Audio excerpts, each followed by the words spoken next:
sen dur ya Rabbi, sen dur. Allah'ım sen dur. Allah'ım sen dur ya Rabbi, sen dur. Allah'ım sen dur.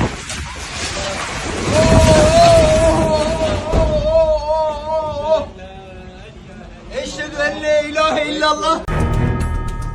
Түркиядагы катуу борон жер титирөөдөн жабыркагандардын чатырларын учурду. Түркиянын жер титирөөдөн эң көп жабыркаган Кахраманмараш провинциясынын Пазарджик аймагын катуу борон каптады.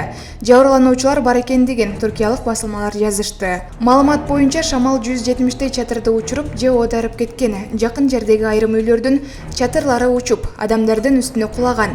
Учурда 40 жабырлануучу бар, алардын 8-и оор жаракат алган.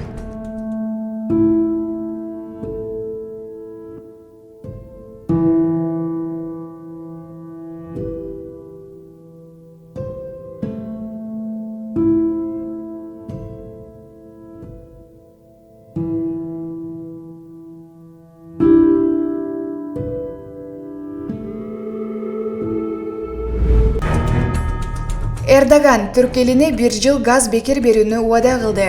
Түркиянын президенти Реджеп Тайип Эрдоган Кара деңиздеги Сакария кенинде өндүрүш башталгандан кийин 1 жыл ичинде өлкөнүн үй чарбаларын бекер газ менен камсыз кылам деп мекендештерине убада берди. Бул тууралуу Анадолу агенттиги жазып чыкты.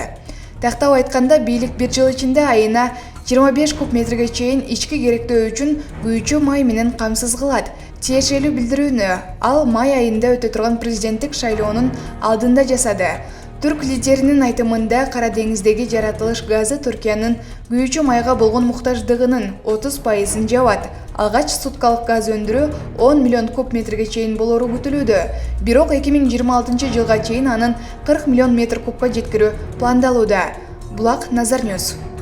Дем клиникасы тиш ооруларын дарылоо жана тиш салуу кызматын көрсөтөт. Стоматология заманбап техникалык каражаттар жана материалдар менен камсыздалган. Жогорку даражадагы стоматологтор өз ишинин сапатына кепилдик беришет. Кандай гана оор абалдагы тиш болсо да оорутпай алып салабыз, жулабыз. Тиштерди кесипкөй чеберчиликте гигиеналык тазалоодон өткөрөбүз. Брекет системабыз да бар. Шаары метро Нахимовский проспект, Сивашская көчөсү 7, корпус 2, метрого жакын жайгашкан. 5 минут гана жөө басасыз. Белградтагы авиабомбанын кулашы жана жарылуусу видеого түшүп калган.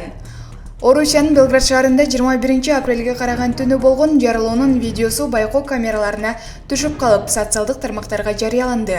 Видеодо унаалар кесилиштен кантип өтүп жатканы, кайсыл бир убакытта асмандан снаряд жакын жердеги унаа токтотуучу жайга түшүп, асфальтты жарып өткөнү, унаалар токтоп бул аймакты айланып өтө баштаганын көрүүгө болот. Авиабомба кулагандан болжол менен 17 секундтан кийин катуу жарылуу болуп, унаа токтотуучу жайда турган унаа асманга көтөрүлүп, дүкөндүн чатырына кулап түшкөнүн Московский комсомолец жазды. Жардыруу толкуну 9 кабаттуу имаратка таасирин тийгизген. Бактыга жараша каза болгондор жок. 3 адам жаракат алганы кабарланды. Маалымат Назар Ньюс.